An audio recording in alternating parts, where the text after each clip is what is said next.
Good morning friends, hello and welcome to my channel. आज मी तुम्हा समोर एक सुंदर आणि प्रेरणादायी गोष्ट सांगणार आहे. एका छोट्याशा चिमुकल्या मुलीची की जिचा प्रवास तिच्या सावत्र आईने तिला मारहाण केल्यामुळं, तिच्यावर अत्याचार अन्याय केल्यामुळं ती घर सोडून जाते आणि एक घर सोडून जाण्यापासून ते अमेरिकेपर्यंतचा तिचा प्रवास हा किती खडतर आणि किती कष्टांचा होता याच्यावरून आपल्याला बऱ्याचशा गोष्टी शिकण्यासारख्या आहेत, शिकणार आहोत.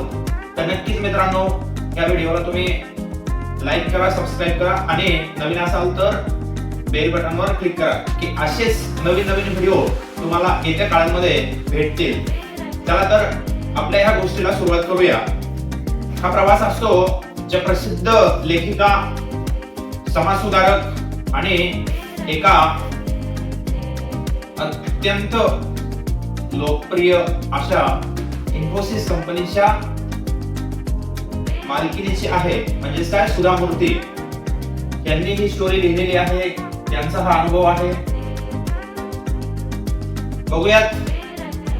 असेच एकदा त्यांचा हा प्रवास मुंबई ते बँगळुरू त्या ठिकाणी होत असताना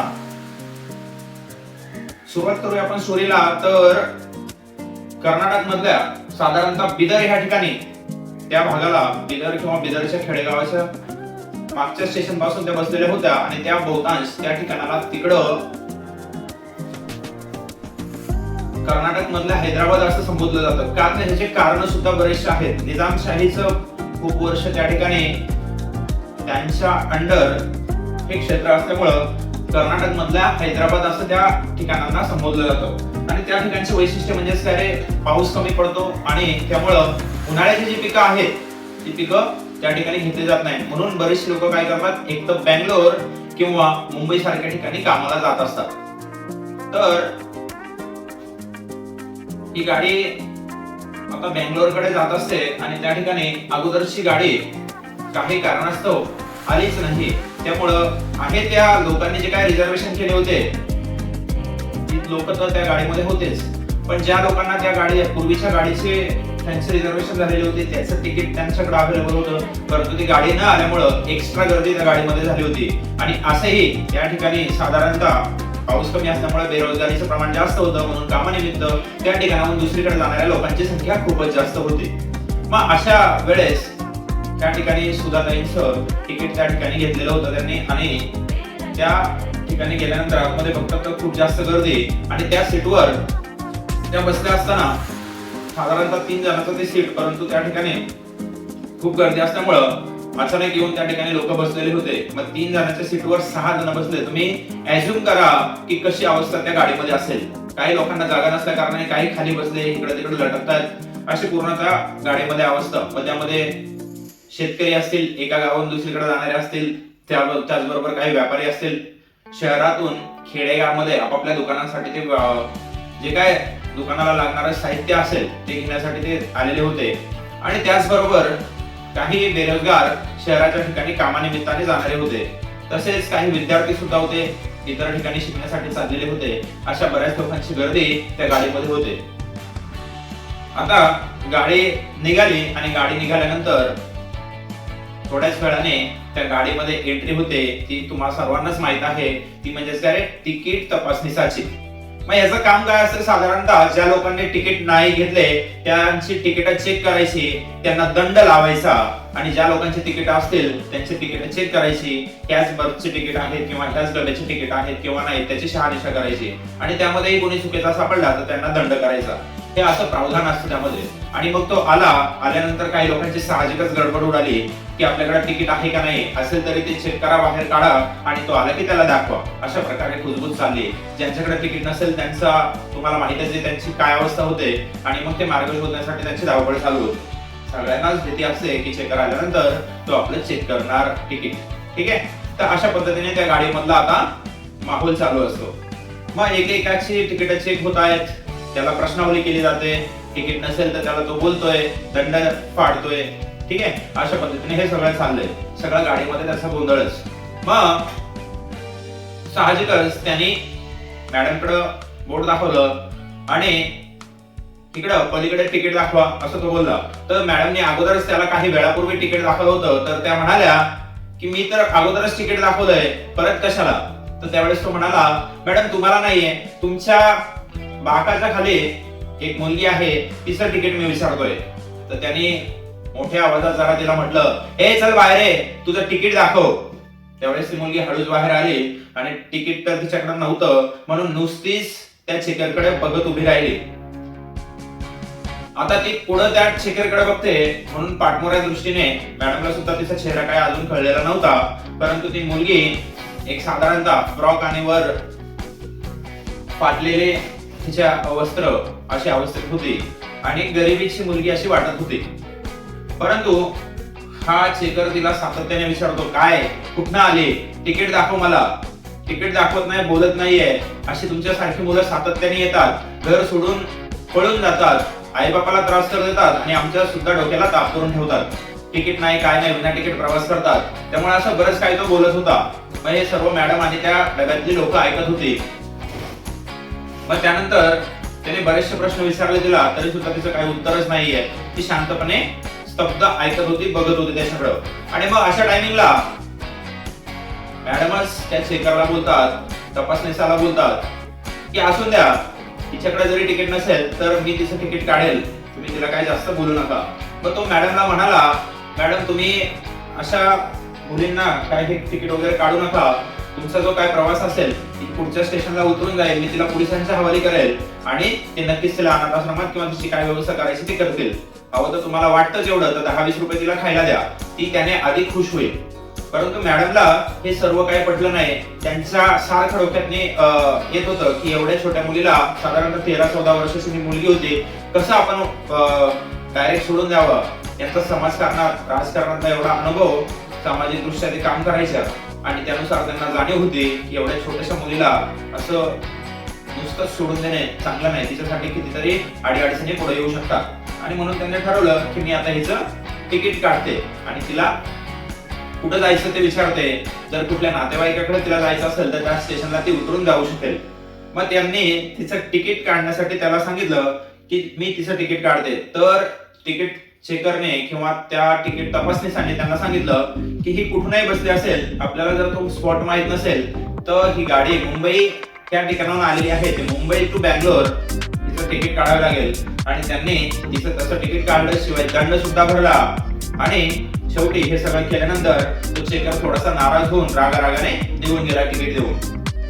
मग थोड्या वेळाने त्या मॅडमने तिला बोलण्याचा प्रयत्न केला, परंतु ती मुलगी काय बोलण्याच्या ह्याच्यात नव्हती, ती काय बोललीच नाहीये.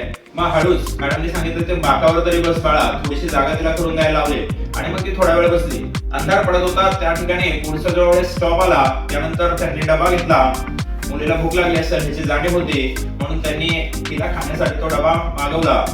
बरेचशा त्या स्टेशनवर तुम्हाला माहिती आहे, एखादं छोटं मोठं स्टेशन असेल तिथं गाडी जर थांबली तर बरेचशा त्या ठिकाणी कुरकुरे, पाणी बॉटल्स, ज्यूस, छोट्या मोठ्या अशा किरकोळ वस्तू खाण्याच्या लोक विकत असतात. आणि त्यांच्याकडून ह्या 2-3 गोष्टी त्यांनी घेतल्या, खायचा डबा सुद्धा मागवला. आणि त्यामध्ये त्या मुलीला आग्रह करत होत्या की बाळा थोडंसं खाऊन घे, उपाशी राहू नको. परंतु त्यांनी, त्या मुलीने त्यांचं काय ऐकलंच नाहीये आणि त्या जागेवर तिने डबा हातात घेतला, परंतु खाल्ला नाही. थोड्या वेळाने अंधार झाल्यानंतर मॅडमला कधी झोप लागली कळलंच नाहीये. आणि नंतर सकाळी 6ला त्यांना ज्यावेळेस जाग आली त्यावेळेस त्यांचं लक्ष ह्या मुलीकडे गेलेलं होतं. आणि मुलीकडे बघतात तर ती झोपेने जागेवरच पेंगत होती बसल्या बसल्याच. आणि डबा त्यांनी बघितला तर डबा तो संपलेला होता. म्हणजे रात्री ज्यावेळेस तिला कधी भूक लागली असेल, सर्वजण झोपले असतील, त्यावेळेस तिने तो डबा खाल्ला. आणि मॅडमला थोडंसं बरं वाटलं, कारण की ऍटलीस्ट ही मुलगी उपाशी तरी राहिली नाहीये. मग सकाळ झाली. बरेचसे बँगलोरच्या जवळ गाडी आली असताना बरेचसे लोक, आता डबा खाली झाला होता, बरेचसे लोक निघून गेली होती. गाडीची अवस्था जर सुरुवातीला बघितली असती तर खाली पाय ठेवायला जागा नव्हती, कारण पूर्णतः लोकांची गर्दी त्या ठिकाणी होती. आणि बँगलोरच्या जवळ आल्यामुळं बरेचसे लोक निघून गेले होते. आता ती मुलीलाही जाग आली. थोडंसं मॅडमने तिला जवळ घेतलं आणि विचारतायत, बाळा कुठून आली, काय तुझं नाव? मग तिने हळूच सांगितलं की तिचं नाव चित्रा आहे, तिचं वय 13-14 आहे आणि साधारणतः तिच्या जन्माच्याच वेळी तिच्या आईचा मृत्यू झाला होता. परंतु तिच्या बापाने, तिचा बाप एक हमाल म्हणून व्यक्ती होते आणि तिचे वडील जोपर्यंत होते तोपर्यंत तिची अवस्था चांगली होती. आईचा जन्माच्या वेळेस मृत्यू म्हणजे काय थोड्या दिवसांनी तिच्या वडिलांनी दुसरं लग्न केलं आणि दुसऱ्या लग्नानंतर जी काय तिची सावत्र आई होती तिला 2 मुलं आल्यानंतर मुलं झाले आणि त्यानंतर त्या आईने तिला त्रास द्यायला सुरुवात केली. परंतु जोपर्यंत वडील होते तोपर्यंत तिने सगळं सहन केलं, सगळं व्यवस्थित राहिली.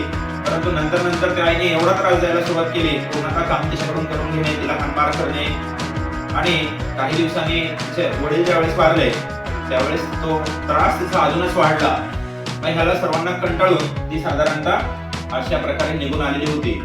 पण तिची अवस्था जर बघितली तर त्याचे कपडे फाटलेले, तिला जागोजागी मारहाण केलेल्या खुणा होत्या, अंगावर वळ उठलेले होते. 1-2 जागेवर तर तिला रक्ताचे डाग तिच्या कपड्यांवर दिसत होते, कारण की त्याला एवढं मारलेलं होतं त्या आईने. आणि अशी अवस्था त्या मुलीची बघून मॅडम तिला अजून काही सखोल प्रश्न विचारत होत्या आणि ती त्याची उत्तरं द्यायला लागली होती हळूहळू. मग आता बँगलोर स्टेशन आलं, बँगलोरला त्या उतरल्या आणि त्या ठिकाणी त्या मुलीचा नंतर त्यांना लक्षच नव्हतं. त्यांच्या मनात सातत्याने तो विचार घुमत होता की हिचं काय केलं पाहिजे. आपण एका अनोळखी ठिकाणी साधारणतः छोट्याशा स्टेशनवर तिला उतरायला त्या दिला नाही. ते स्टेशन मास्तर म्हणत होते की तिला आपण त्या ठिकाणी उतरवू, शेखर म्हणत होते तिला आपण त्या ठिकाणी उतरवू, सोडून द्या, तुम्ही काय तिकीट काढू नका, तिथं 10-20 रुपये तिला खायला द्या. परंतु ही एका छोट्या मुलीची मनाचा त्या मॅडमने विचार केला आणि तिला तिथं नाही सोडू दिलं. तर मग आता हिचं इथून पुढे करायचंय काय असा त्यांच्या डोक्यात विचार येत होता. आणि त्यांनी ज्यावेळेस गाडीतून उतरल्या, पुढे ड्रायव्हर बघितला, त्या दिशेने त्या चालल्या आणि नंतर थोड्या वेळाने बघितलं तर ती मुलगी सुद्धा जी कालपासून रात्रीपासून त्यांना बोलत नव्हती ती आज अचानकच रेल्वे थांबल्यानंतर त्या मॅडमच्या मागोमाग त्यांच्या गाडीजवळ आली आणि त्यांनी ठरवलं की आता हिला आपण घेऊन जायचं, बघूया तिचं काय करायचं. तर त्यांचाच एक मित्र त्या ठिकाणी 2 अनाथाश्रम चालवत असतो, त्या मधील एका अनाथाश्रमावर त्या तिला घेऊन गेल्या आणि त्या ठिकाणच्या एका महिलेला, अनाथाश्रम सांभाळणाऱ्या एका महिलेला त्यांनी सांगितलं की आता मी थोडीशी बिझी आहे, मला थोड्याशा काही कामानिमित्त बाहेर जायचं, तर हे घे पैसे आणि हिला खाण्यापिण्याचं साहित्य आणि 1-2-4 ड्रेस घेऊन दे आणि हिची थोडीशी चांगली काळजी घे. 2-4 दिवसांनी मी परत आले की बघू काय करायचं हिचं. ठीक आहे. तर सांगितल्याप्रमाणे झालं. त्या तिथल्या ताईने तिला चांगले ड्रेस, चांगलं खायला प्यायला दिलं 2-4 दिवस आणि मॅडम परत आल्यानंतर 1-5-6 दिवसांनी परत आल्यानंतर बघतात तर ह्या मुलीच्या चेहऱ्यावर आनंद, ती काहीतरी खेळतीये, काहीतरी त्या छोट्या मुलांना शिकवण्याचा प्रयत्न करते असं त्यांना जाणीव झाली. आणि मग ह्याच्यावरून कळलं की मुलीला अभ्यासाची आवड आहे, अभ्यासात तिला पुढं काहीतरी करण्याची इच्छा आहे. आणि मग त्यांनी आणि तिचा मित्र यांनी ठरवलं की तिला आपण एखाद्या शाळेत टाकू. मग शाळेत सुद्धा ती हुशार होती. थोडे दिवस शाळेत ती गेली, अभ्यास चांगला केला आणि पुढे काही दिवसांनी मॅडमला कळलं की ह्या मुलीला 10वीची परीक्षा उत्तीर्ण झाली. 10वीच्या इयत्तेमध्ये 85% गुण घेऊन ही त्या ठिकाणी पास झालेली आहे असं त्यांना कळलं. मग मॅडमने ठरवलं की बाळा, तुला जर पुढे भविष्यात शिकायचं असेल तर मी नक्कीच तुझ्या फ्युचरचा, तुझा जे काय कॉलेजचा खर्च येईल तो मी घेते, मी करते, सर्वच्या सर्व गोष्टी ह्या करेल, पण तू सांग मला की तुला नक्की काय शिकायचं ते. मग त्यांनी हिला अगोदरच आता 10वी झाली, 10वी मध्ये एवढे टक्के पाडले, त्यानंतर त्यांनी डिसाईड केलं की मला कॉम्प्युटर सायन्स मध्ये काय करायचं आहे, डिप्लोमा करायचा आणि डिप्लोमा झाल्यानंतरच मला लगेच जॉब भेटेल. म्हणजेच काय, मी माझ्या स्वतःच्या पायावर उभी राहू शकेल, थोडेफार पैसे मला मिळतील आणि त्यानंतर मी माझं परत शिक्षण पूर्ण करेल, कॉम्प्युटर इंजिनिअरिंग पूर्ण करेल असं तिने ठरवलं. आणि हे सर्व मॅडमला सांगितलं. ती म्हणाल्या, मॅडमची इच्छा होती की तू डिप्लोमा वगैरे करू नको, डायरेक्ट इंजिनिअरिंग कर, म्हणजेच काय तुला चांगलं पॅकेज भेटेल. परंतु तिने ठरवलं की नाही मॅडम, मी अगोदर डिप्लोमा करेल आणि मग कामाला जाईल आणि त्यानंतर जर नशिबात असेल तर मी पुढे शिकेल असं तिच्या म्हणण्यानुसार मॅडमने ऐकलं. सर्व खर्च करण्याची तयारी दाखवली. मॅडमने होकार दिला आणि तिचं ऍडमिशन झालं. पुढे 2-3 वर्ष गेले. 2-3 वर्षांनी तिनं त्या ठिकाणी सुद्धा गुणवत्तापूर्वक चांगले मार्क घेऊन अतिशय उत्कृष्टरित्या तो डिप्लोमा कंप्लीट केला. थोड्याच दिवसात तिला जॉब सुद्धा एका मल्टीनॅशनल कंपनीमध्ये भेटला आणि उत्कृष्टरित्या तिचं सर्व काही चाललेलं होतं. परंतु अनाथ आश्रमाचे असे नियम आहेत की एकदा मुलगी साधारणतः एका ठराविक वयानंतर त्या ठिकाणी ते अलाव करत नाहीये. सो त्यांनी विचार केला की काय करता ह्या मुलीचं. मग मॅडमला त्यांनी ही गोष्ट सांगितली की मॅडम, अनाथ आश्रमाचे नियम असे आहेत की ह्या मोठ्या झालेल्या मुलीला आपण आपल्या अनाथ आश्रमात ठेवत नाहीये. मग त्यांच्या समोर असा प्रश्न होता की हिला ठेवायचं कुठं, कशा प्रकारे हिची पुढची परिस्थिती असेल की एकटीच मुलगी कुठे रूम करून आणि कशा प्रकारे राहील. तर त्याऐवजी बाहेर राहण्याऐवजी त्यांनी सांगितलं की हिला एक रूम तिथं अलॉट करा आणि त्या ठिकाणीच राहून द्या. हवं तर ती काय करेल, महिन्याचं तिचं तुम्हाला राहण्याचं भाडं देत जाईल. कारण की तिथे आता अर्निंग करत होती, कंपनीत कामाला जात होती. आणि ह्या मॅडमनी चित्राला सुद्धा हे सांगितलं. चित्राने ऍक्सेप्ट केलं. त्यांना महिन्याला काहीतरी भाडं म्हणून अनाथ आश्रमाला पैसे द्यायला लागले. नशीब चांगलं होतं. थोड्याच एक 7-8-10 महिन्यामध्ये तिला कंपनी थ्रू अमेरिकेला जाण्यासाठी एक न्यूज भेटली आणि तिने ठरवलं की आता अमेरिकेला जायचं. मॅडमला हे सगळं तिने फोन करून सांगितलं. मॅडम सुद्धा अतिशय खुश झाल्या की एका छोट्या मुलीला आपण रेल्वे स्टेशन वरून भेटलेली तिची ओळख झाली, अनाथ आश्रमात ठेवलं आणि तिचा प्रवास आता मोठ्या शहरात नाहीच तर अमेरिकेमध्ये एका मोठ्या शहरामध्ये तिची नियुक्ती होणार, कामासाठी त्या ठिकाणी जाणार. याचा खरंच मॅडमला खूप मोठा आनंद झालेला होता. मॅडमने सुद्धा होकार दिला आणि तिचं ठरलं की अमेरिकेला गेली. पुढे 5-10 वर्ष तिने तिथंच काम केलं आणि थोडासा त्या मुलीविषयी विचार पडला. आता अमेरिकेत जर बघितलं तर कर्नाटक या ठिकाणचे कर्नाटकी भाषा बोलणाऱ्या लोकांचा एक समूह आहे. त्या ठिकाणी कुठलेही कार्यक्रम आयोजित करतात, सर्व लोक एकत्र येतात. त्यांच्यामधले अध्यक्ष सदस्य असं त्यांचं मंडळ आहे आणि त्यामधले त्यांनी एक दिवशी मॅडमचा कार्यक्रम त्या ठिकाणी आयोजित केला आणि या कार्यक्रमाला मॅडम त्या ठिकाणी गेलेले असतात. ज्या हॉटेलमध्ये थांबलेले असतात त्या हॉटेलचं मधून ज्यावेळेस कार्यक्रम पूर्ण झाला, यांचं लेक्चर झालं त्या ठिकाणी आणि ज्यावेळेस ह्या चेकआउट करत असतात रिसेप्शनला आल्यानंतर त्यांनी हे विचारलं की मी 2 दिवस त्या ठिकाणी राहिले, माझे किती पैसे झाले. तर त्यांनी सांगितले की मॅडम काळजी करू नका, तुमचे पैसे त्या पलीकडे उभ्या असलेल्या एका मॅडमने ते पैसे भरून टाकले.